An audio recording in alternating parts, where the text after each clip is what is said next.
Hi everyone, I just wanted to do a quick video and say firstly thank you for all of you who sent me such kind and heartwarming messages. They really comforted me, they really did. Thank you so much for your such beautiful words.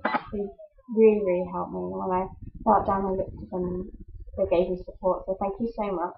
I wanted to do a video today about self-harming, and there are quite a few myths about self-harming. It can seem quite nonsensical for a person who doesn't self-harm to understand why someone causing themselves pain alleviates another pain.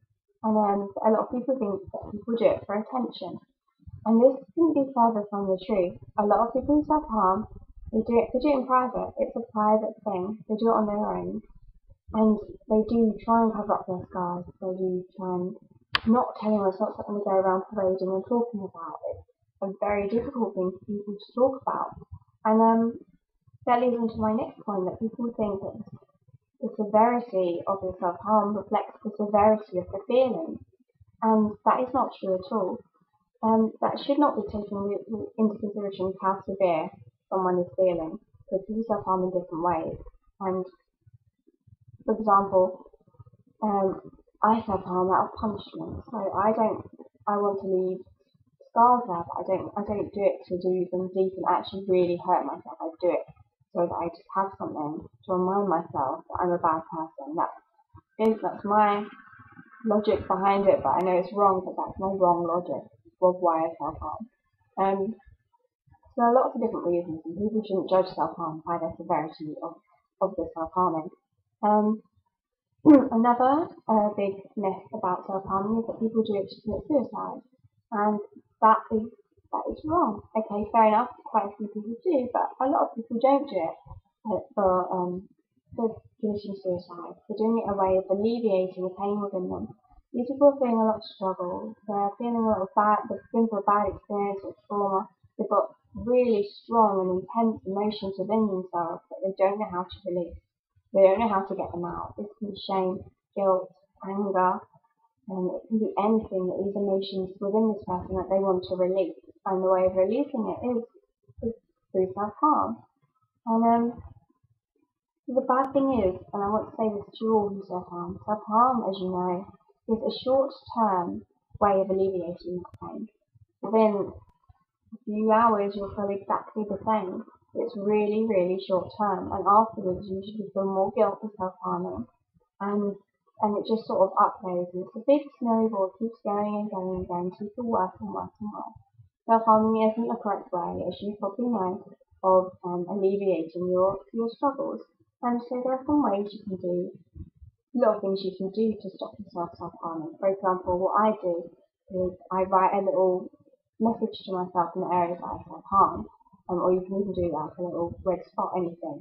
Just something so you look at, when you go self-harm, you look and you think, and you stop for that second, and you don't know how much that second can make a difference.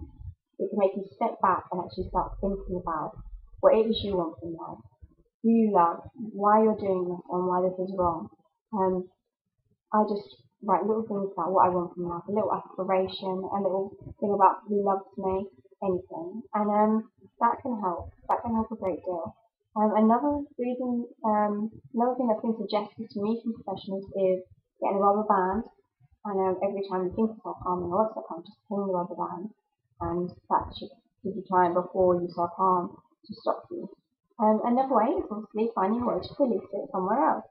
And for people who self-harm out of anger, this could be getting a punch bag, getting one of them squishy things, going out and throwing balls. It sounds so daft and immature, but these things help. And if they help, that's what other people think.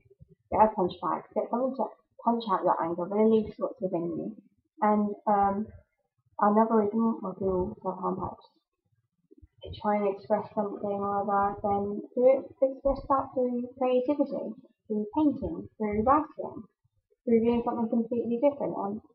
Okay, I did it through painting, and this sounds extremely lame, but yeah, that's my awful piece of artwork that I have done. As you say, I'm so right. Yeah, it's absolutely awful, but who cares? It stopped me from self-harming, so yeah. What was my other thing that I was going to say? Yeah, just distract yourself is another thing. For women, a good thing that I do when I go stuck on paint my nails, because when you paint your nails, you obviously don't want to do anything with them, and it can actually be calming. It can make you realise you have to sit there for like 20 minutes, after that 20 minutes, who knows, you won't want to self-harm. So yeah, for my tips, I'm going to put some actual websites underneath so that you can go to ones which actually help with self-harm, because these are just a mumble of things that I think about about self-harm. I hope I've helped you all, and I really hope you're doing well at the moment. And the reason why I did this video is because it is a lot of people who struggle to eat or just do self-harm, mainly because they feel guilty for eating or guilty what they're doing in their family or anything. So yeah, I really hope that you can stop doing self-harm, and you can. It is possible. Okay? Right, much love everyone. See you soon. Bye.